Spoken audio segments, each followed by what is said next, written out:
warahmatullahi wabarakatuh.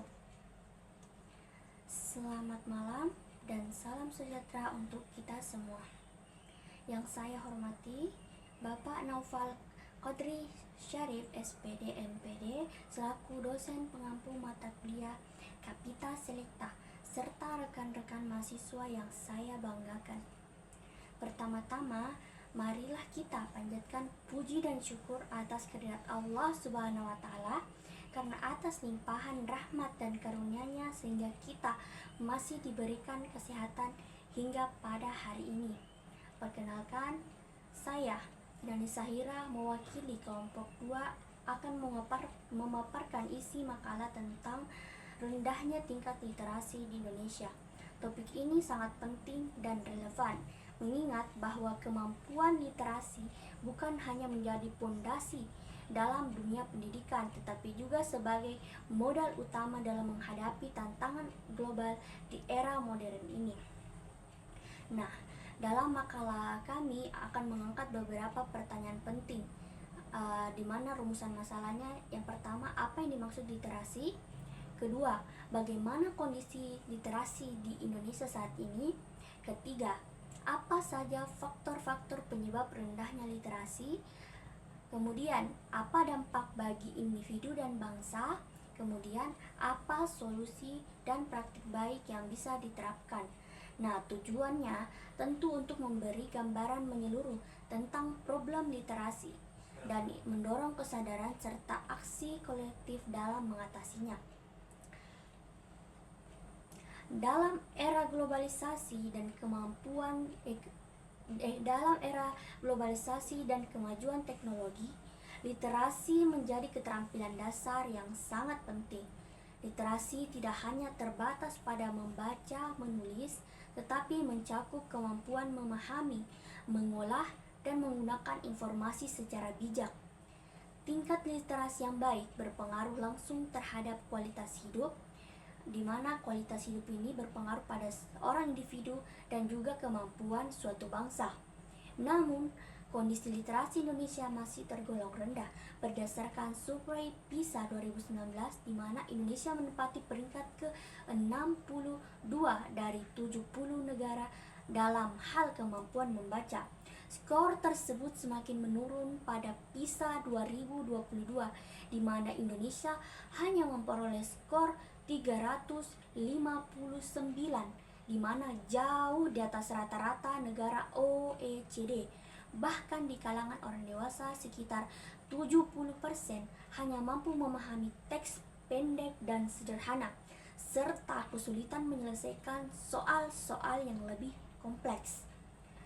Kemudian, rendahnya tingkat literasi Indonesia disebabkan oleh berbagai faktor, diantaranya minimnya kebiasaan membaca di rumah, kemudian kurangnya akses terhadap bacaan yang berkualitas, kemudian keterbatasan infrastruktur pendidikan serta metode pembelajaran yang kurang menarik.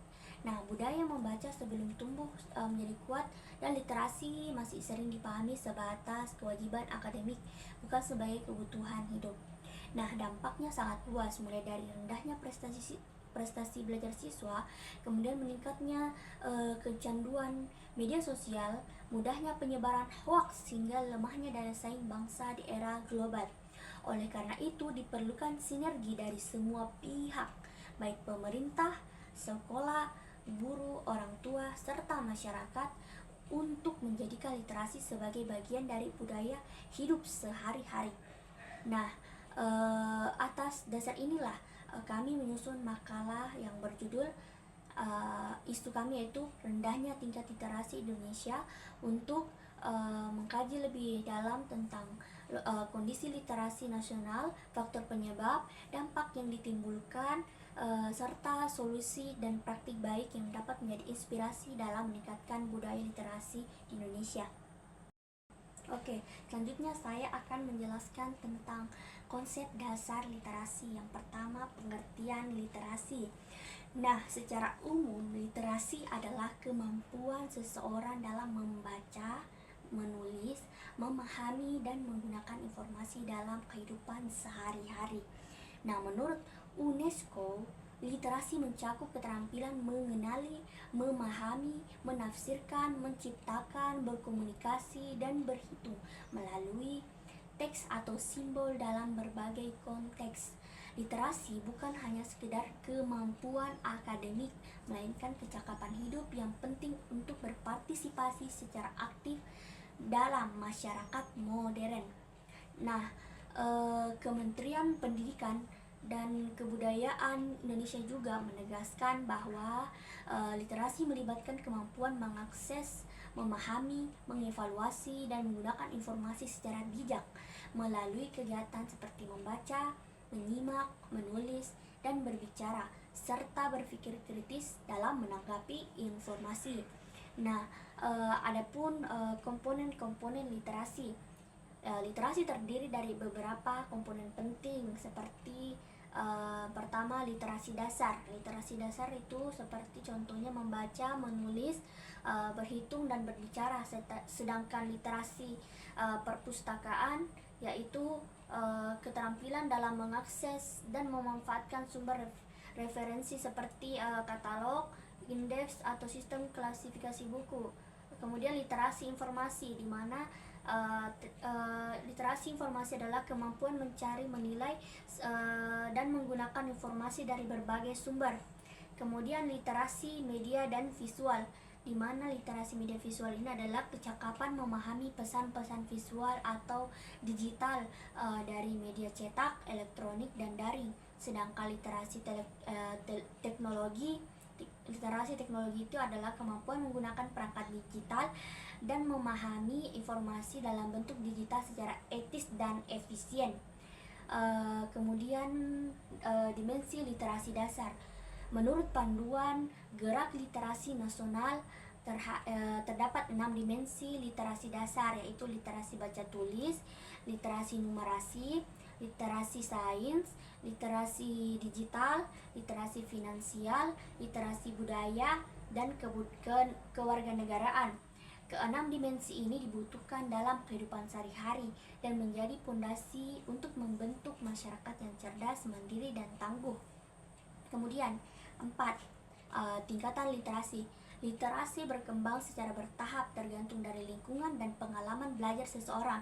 Menurut teori Wells, terdapat 4 tingkat literasi. Pertama, performatif ini kemampuan membaca, menulis, dan mengenal simbol dasar. Kemudian fungsional adalah menggunakan keterampilan baca tulis untuk keperluan hidup sehari-hari.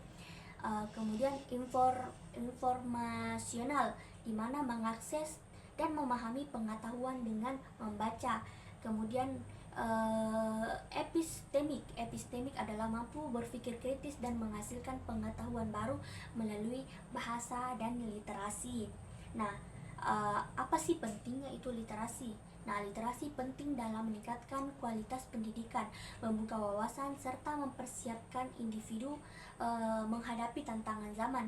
Literasi yang baik membuat seseorang berpikir kritis, membuat keputusan, berkomunikasi secara efektif, dan hidup secara produktif di tengah arus informasi yang begitu deras. Selanjutnya, kondisi literasi di Indonesia. Kondisi literasi di Indonesia masih tergolong rendah dan menjadi perhatian serius bagi di tingkat nasional maupun internasional. Nah, beberapa hasil survei menunjukkan capaian literasi Indonesia yang masih berada di bawah standar. Nah, pertama, hasil survei internasional berdasarkan PISA, Programs for International Student Assessment 2022, skor literasi membaca siswa Indonesia hanya mencapai 359, jauh di bawah rata-rata negara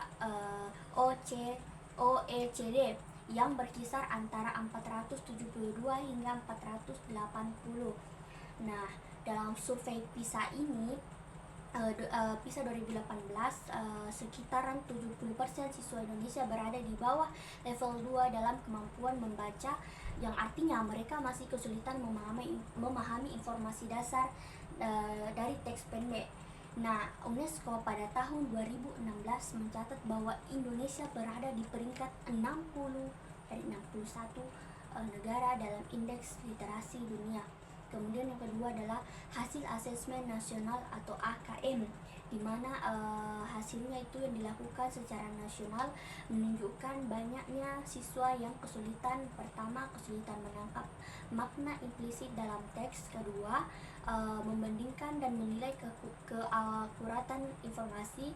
Ketiga, menggunakan informasi dari teks untuk mengambil keputusan. Dari ketiga ini menunjukkan bahwa kemampuan membaca siswa belum sampai pada tahap analisis dan reflektif.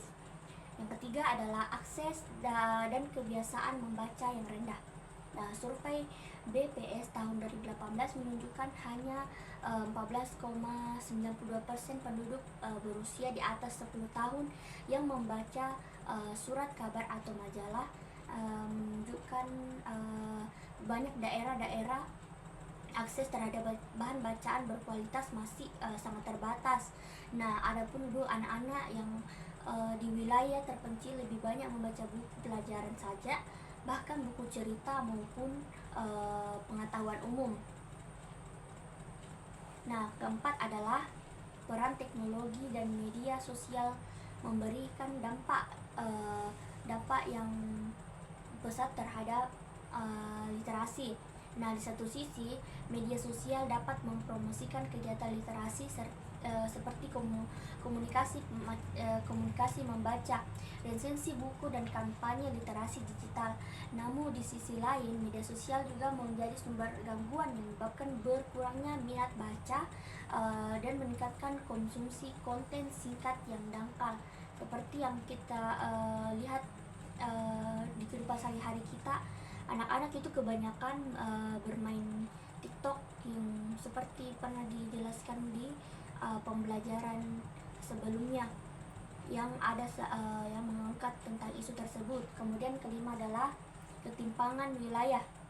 Nah, akses buku dan perpustakaan masih tidak merata, terutama di daerah-daerah 3T, yaitu tertinggal, terdepan, dan terluar. Nah, keterbatasan infrastruktur ini seperti perpustakaan, jaringan internet, dan pelatihan guru literasi turut memperlebar kesenjangan literasi antar daerah. Oke, selanjutnya faktor penyebab rendahnya literasi di Indonesia. Rendahnya tingkat literasi di Indonesia merupakan akibat dari berbagai faktor yang saling berkaitan. Adapun penyebab-penyebab yang secara umum dikategorikan itu ada dua, yaitu faktor internal dan eksternal. Faktor internalnya itu berkaitan dengan kondisi dalam diri individu yang menghambat tumbuhnya minat dan kemampuan literasi. Nah, pertama rendahnya minat dan motivasi membaca. Nah, banyak anak-anak dan remaja belum memiliki kebiasaan membaca karena menganggap membaca sebagai aktivitas yang membosankan atau membebani. Hal ini diperparah dengan kurangnya dorongan dari lingkungan sekitar. Yang kedua, kurangnya kosakata dan pemahaman teks. Nah, sebagian besar pelajar kesulitan memahami teks yang kompleks karena keterbatasan kosakata dan kemampuan berpikir kritis yang belum terasah. Nah, yang ketiga adalah minimnya paparan membaca sejak dini. Nah, anak-anak yang tidak terbiasa membaca sejak dini itu cenderung memiliki kemampuan literasi yang rendah ketika memasuki usia sekolah. Ini disebabkan oleh kurangnya interaksi dengan buku-buku di rumah. Kemudian yang kedua adalah faktor eksternal.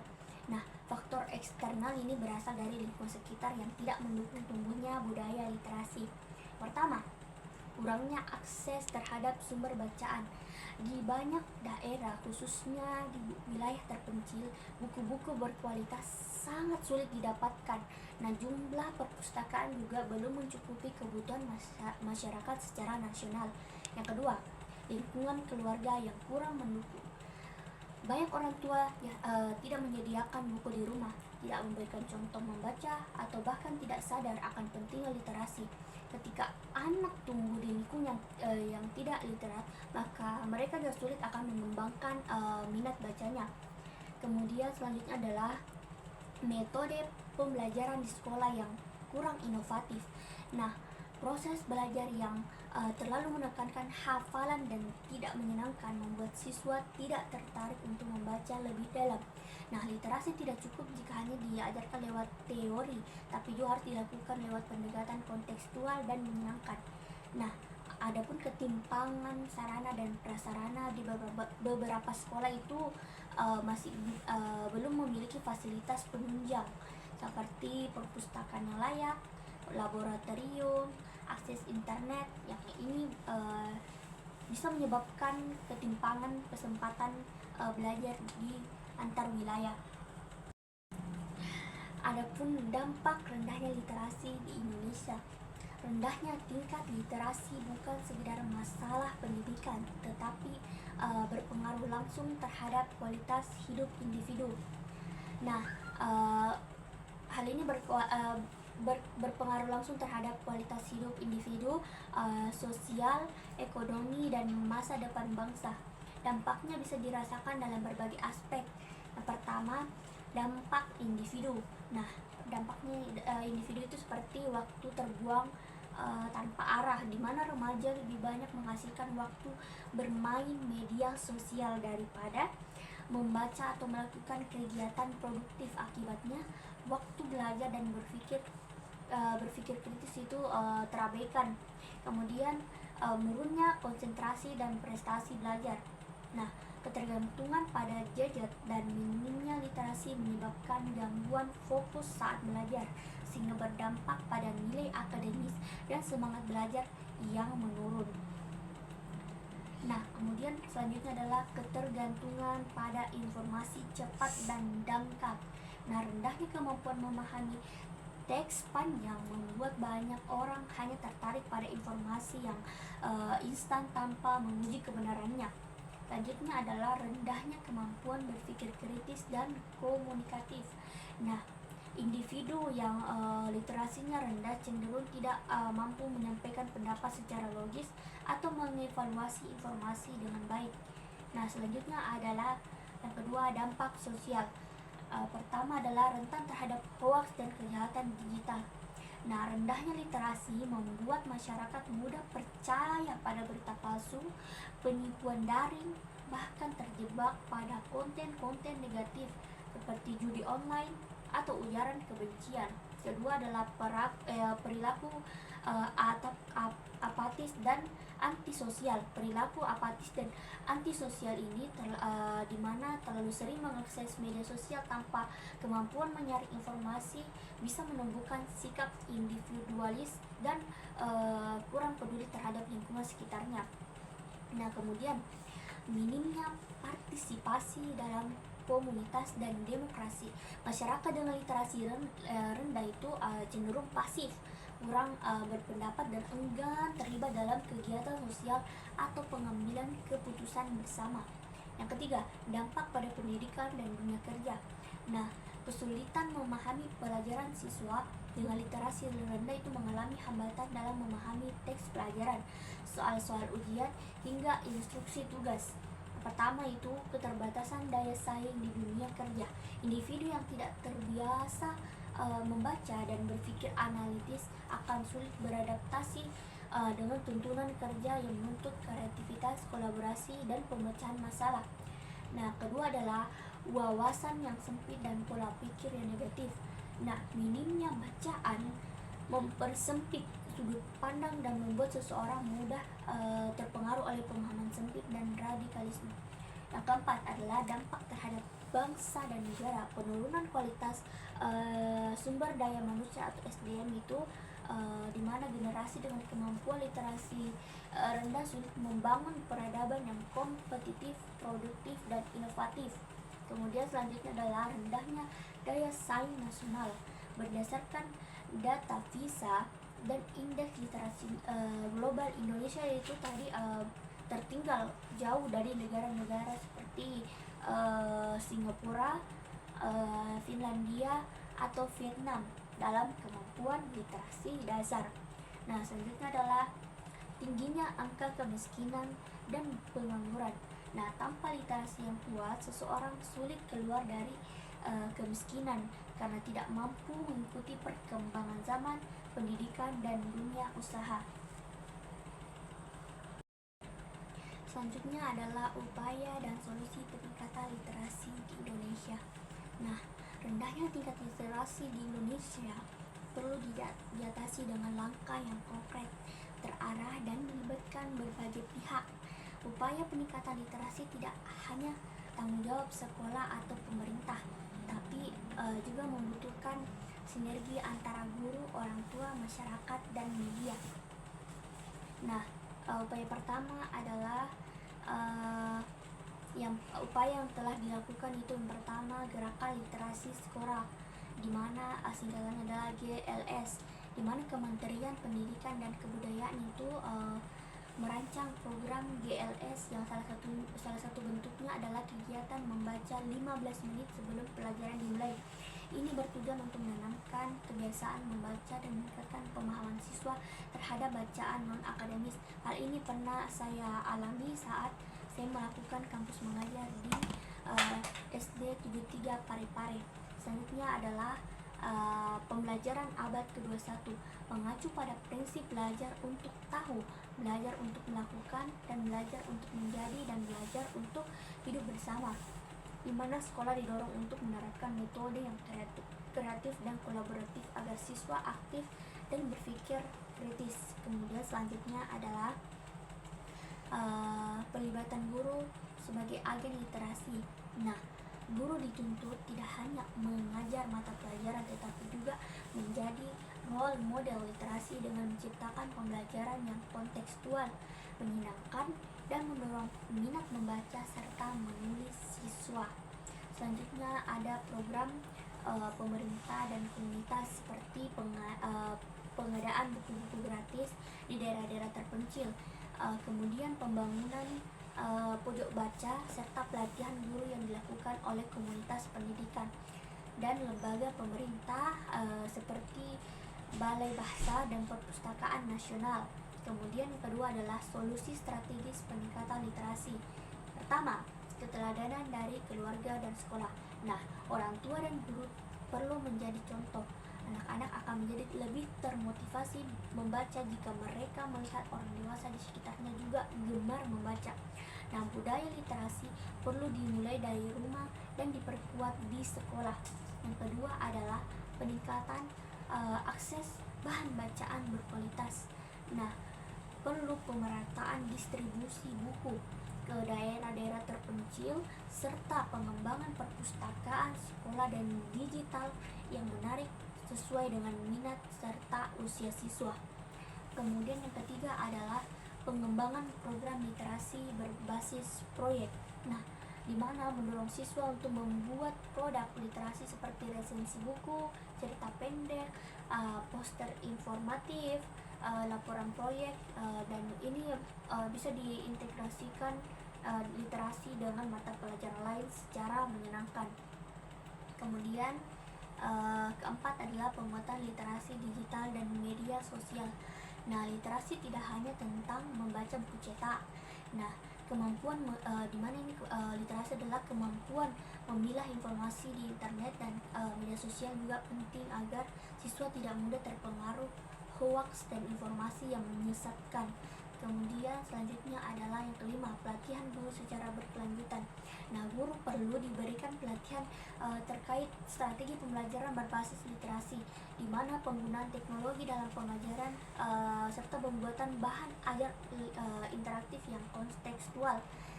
Kemudian selanjutnya adalah yang ke-6 adalah kolaborasi lintas sektor, di mana kolaborasi antara pemerintah, sekolah, media, komunitas literasi, dan sektor swasta perlu ditingkatkan untuk memperluas jangkauan program literasi seperti festival literasi, taman bacaan masyarakat, dan platform baca online gratis. Kemudian adapun contoh implementasi nyata yang dilakukan oleh beberapa peneliti sebelumnya atau beberapa sekolah-sekolah yang mengadakan implementasi literasi. Salah satunya adalah program satu minggu satu buku yang dilakukan oleh SD Negeri 27 Lembang dengan membiasakan siswa membaca dan mendiskusikan buku setiap minggu. Yang kedua itu ada program pojok baca di SD Negeri 8 Salubulo, di mana menciptakan sudut baca setiap kelas yang menarik dan partisipatif.